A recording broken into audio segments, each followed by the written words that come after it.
क्या कभी अंबर से सूर्य बिछड़ता है, क्या कभी बिन बाती दीपक जलता है।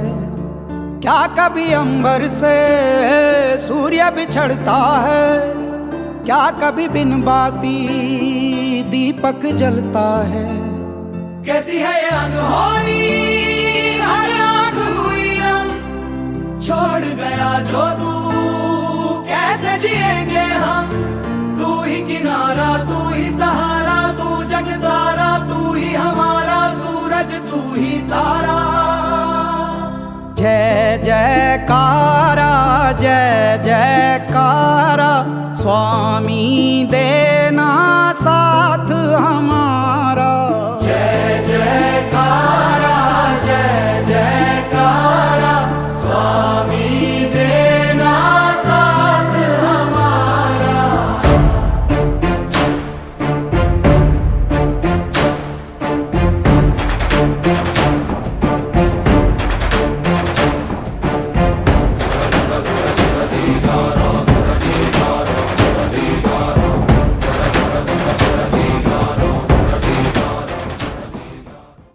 दर्शकों, कई दशकों से ये देखने को मिल रहा है कि धार्मिक ग्रंथों को पढ़ने वाले लोगों को अधिकतर जनमानस उसे धार्मिक रूप से कट्टर समझ लेते हैं। यानी कि जो लोग नियमित रूप से धार्मिक ग्रंथों का अध्ययन करते हैं वे धार्मिक रूप से कट्टर होते हैं। और शायद यही कारण है कि आजकल की नई पीढ़ी धर्म ग्रंथों का अध्ययन नहीं करना चाहती। परंतु यह सच नहीं, बल्कि अगर धार्मिक ग्रंथों का अध्ययन गहराई से किया जाए तो यह पता चलता है कि पिछले कुछ दशकों में दूसरे देश के वैज्ञानिकों ने जिस किसी भी थियरी यानी सिद्धांत को खोजा है उसके बारे में भारतीय धर्म ग्रंथों में आज से हजारों साल पहले ही बताया जा चुका है। अगर आपको विश्वास नहीं हो रहा हो तो आइए हम देखेंगे कि भगवान विष्णु के 10 अवतार में डार्विन के विकासवाद की वैज्ञानिकता किस तरह अंतर्निहित है। आइए स्वयं अनुभव कीजिए। चार्ल्स डार्विन ने 19वीं शताब्दी में विकासवाद का सिद्धांत प्रतिपादन किया था। वास्तव में उसका वर्णन भारतीय धार्मिक ग्रंथों में हजारों साल पहले ही किया जा चुका था। परंतु दुर्भाग्य की बात यह है कि आज हम इन धार्मिक ग्रंथों में उल्लेखित वर्णों का विश्वास न करके इन वैज्ञानिक सिद्धांतों का अधिक विश्वास करने लगे हैं। धार्मिक ग्रंथों में उल्लेखित दशावतार चार्ल्स डार्विन के विकासवाद सिद्धांतों से हूबहू मिलता है। भारतीय ग्रंथों में भगवान विष्णु का दशावतार का वर्णन किया है और एक तरफ चार्ल्स डार्विन ने अपनी किताब ऑन ओरिजिन ऑफ स्पीशीज में मानव के विकास से जुड़े सिद्धांतों का वर्णन किया है। सबसे पहला अवतार है मत्स्य अवतार। जगज्जालपालं खचत्कण्ठमालं शरच्चन्द्रबालं महादैत्यकालं।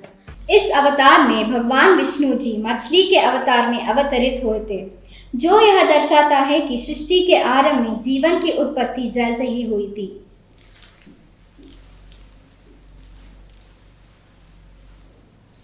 वहीं अगर डार्विन के सिद्धांत की बात करें तो उसके अनुसार इस संसार की शुरुआत समुद्रों में रहने वाले जीवों से हुई थी, जैसे कि मछलियां।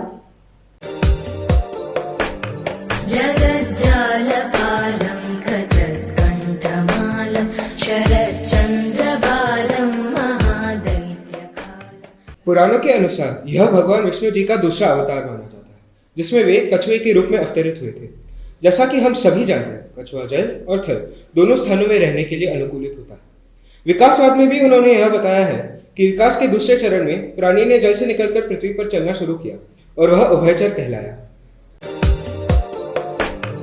जगज्जालपालं खचत्कण्ठमालं शरच्चन्द्रबालं महादैत्यकालं नभो नीलकायं दुरावारमायं सुपद्मासहायं भजेऽहं भजेऽहम्।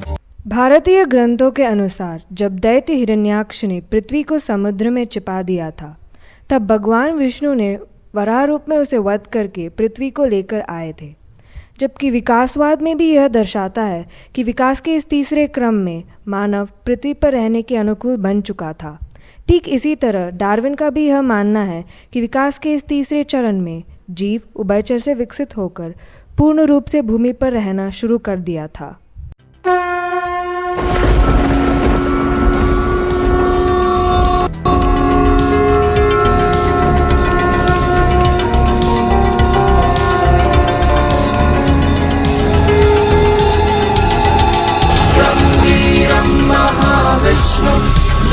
शान्तं सर्वतोमुखं निसिंहं भीषणं भद्रं मृत्युं नमाम्यहम्।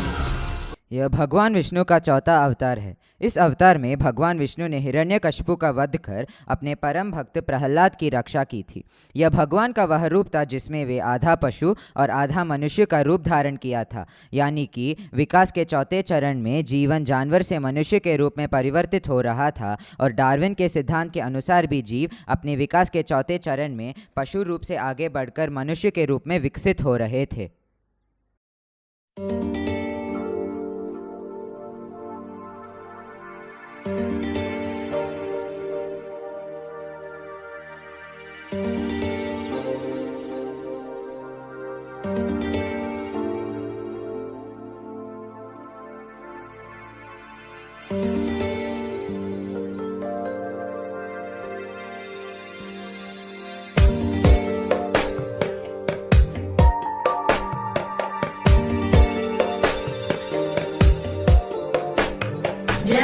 जगज्जालपालं खचत्कण्ठमालं शरच्चन्द्रबालं महादैत्यकालं नभोनीलकायं दुरावारमायं सुपद्मासहायं भजेऽहं।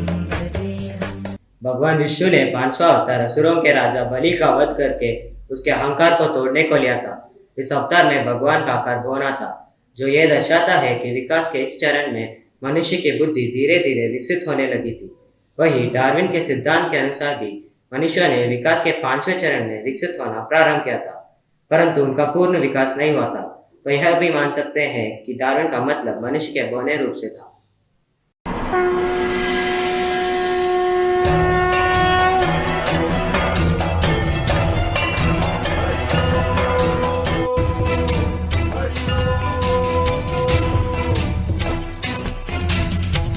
अपने छठे अवतार में भगवान विष्णु ने परशुराम का अवतार लेकर धरती से समस्त क्षत्रियों का वध कर उनके पूरे वंश को समाप्त कर दिया था। जो गुफाओं में रहते थे वे पत्थर तथा लकड़ियों के औजारों का इस्तेमाल किया करते थे। उस वक्त इनका हथियार कुल्हाड़ी थी। ठीक उसी तरह डार्विन के सिद्धांत के अनुसार विकास के छठे चरण में मनुष्य पूर्ण रूप से विकसित हो चुका था, परंतु उनके रहने का तरीका भिन्न था। वे जंगलों में वास करते थे और गुफाओं में रहते थे और पत्थर तथा लकड़ियों के हथियारों से युद्ध करते थे, ठीक वैसे ही जैसे परशुराम किया करते थे।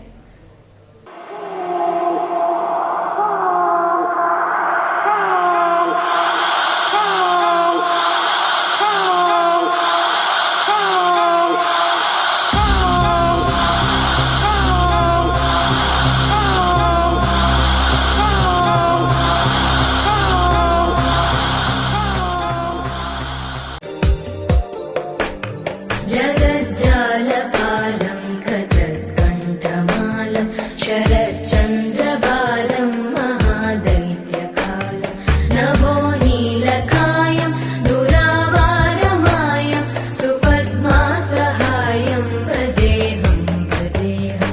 सदाम्बोधिवासं गलत्पुष्पहासं जगत्सन्निवासं भजेऽहं। भगवान विष्णु अपने 7वें अवतार में प्रभु श्री राम के रूप में अवतरित हुए थे, जो यह दर्शाता है कि मनुष्य विकास के इस चरण में मनुष्य ने एक सभ्य समाज का निर्माण किया और एक दूसरे का सम्मान करना भी सीख लिया था। ठीक इसी तरह डार्विन के सिद्धांतों का भी यही मानना है कि मनुष्य विकास के इस 7वें चरण में मनुष्य ने एक सभ्य समाज का निर्माण किया और अपने बौद्धिकता से हर समस्या का हल निकालने लगा।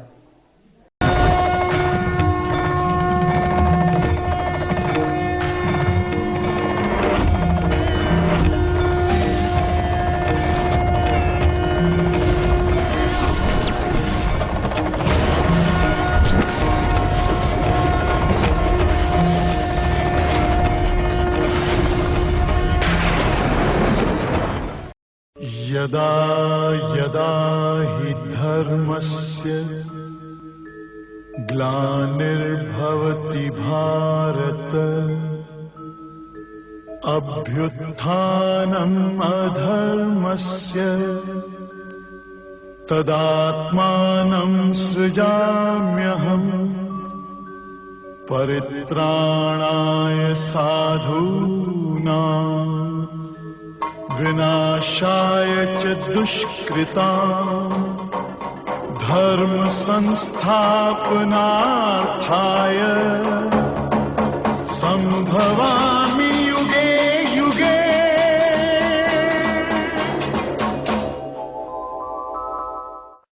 द्वापर युग में भगवान विष्णु ने श्री कृष्ण का अवतार लेकर अधर्मियों का नाश किया।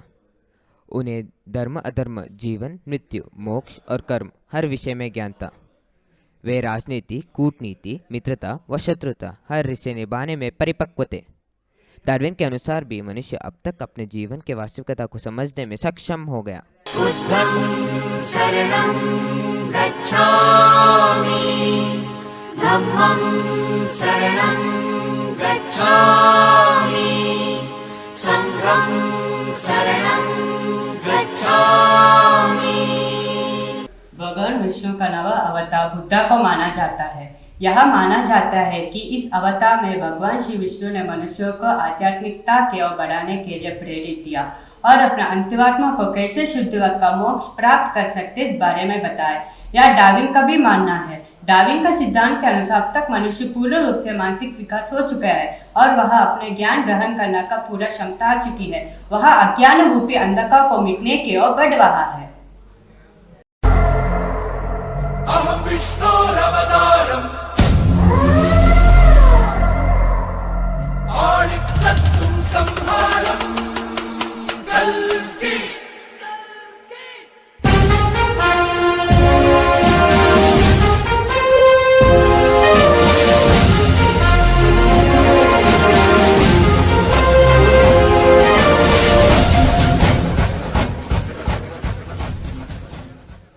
इंसान इतना अहंकारी हो जाएगा कि वह अज्ञानता की अंधकार में खो जाएगा।